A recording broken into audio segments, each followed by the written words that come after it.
Bonjour et bienvenue au 6e cours de Épidémique, l'association de démo des écoles. Finalement, on va pas voir les balles aujourd'hui, on va plutôt voir l'inertie, parce que c'est plus intéressant de faire des balles avec de l'inertie. Donc, inertie d'abord, oblige. L'inertie, c'est quoi? Voici une démo. Vous avez bien vu, j'ai lancé l'objet a ralenti progressivement, jusqu'à s'arrêter. L'inertie, c'est ça. Si vous vous rappelez bien, dans notre champ d'étoiles, tout au départ, on avait des étoiles qui avançaient. Donc, j'avais une coordonnée en x et une vitesse en x, speed x. Et à chaque fois, eh bien, on faisait x égale x plus xs. Donc, notre étoile avançait. Imaginons que nous voulions la faire ralentir. Il faudra d'abord la faire avancer de ça, puis de ça, puis de presque rien, puis de rien. Donc la vitesse, en fait, chuterait.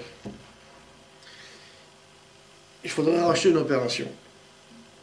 Cette opération, c'est l'opération qui consiste à dire que xs est égal à xs fois ou moins un petit coefficient, par exemple 0,9.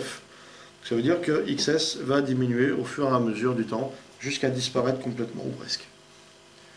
Là, on a l'inertie. On a précisément ce qu'on vient de faire, ce qu'on vient de voir. Mais ça peut servir à autre chose également. Imaginons que nous voulions faire tourner nos étoiles et pas seulement les ralentir. On aurait deux possibilités sans l'exercice. On aurait celle qui consiste à dire je continue à avancer en x et je me mets à monter en y, ou l'autre qui consiste à dire j'arrête d'avancer en x et je me mets à monter en y. Alors soit on a un coude à 45, soit on a un coude à 90. Dans les deux cas, c'est pas terrible. Sachant que ce qu'on cherche, c'est à avoir une courbe. Mais ça, avec l'inertie, on peut le faire. Puisqu'on remarque que finalement,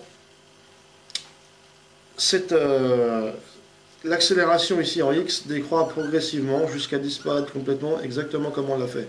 Donc, en effectuant le ralentissement qu'on a vu tout à l'heure, et en y ajoutant une composante qui, elle, a en quelque sorte l'inverse de l'inertie, c'est-à-dire une montée progressive, donc une vitesse en y qui, à la place de décroître en étant multipliée par une constante inférieure à 1, pour être supérieure à 1, comme 1,1, on pourrait avoir cet effet-là, et donner l'impression qu'il y a de l'inertie, que la balle progresse dans l'espace doucement.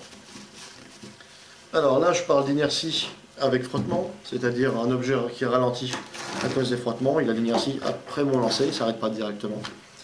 Bien sûr, on peut considérer le tout dans l'espace, dans le vide stellaire. Donc avoir l'effet qui est produit dans le jeu Astéroïdes, que pas mal d'entre vous connaissent, je pense, où il y a des astéroïdes, et un vaisseau, et le vaisseau, en fait, ne freine jamais. C'est-à-dire, il continue à avancer. Les vitesses ne sont jamais remises à zéro, par contre, elles sont influencées par les éventuelles accélérations dans une direction du vaisseau. Comme ça, on peut avoir de l'inertie. Alors, c'est pas très démo, mais néanmoins, cela peut vous être utile dans vos jeux vidéo.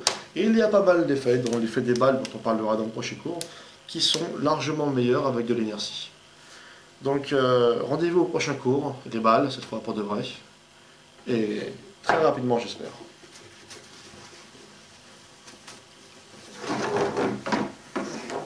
Ok.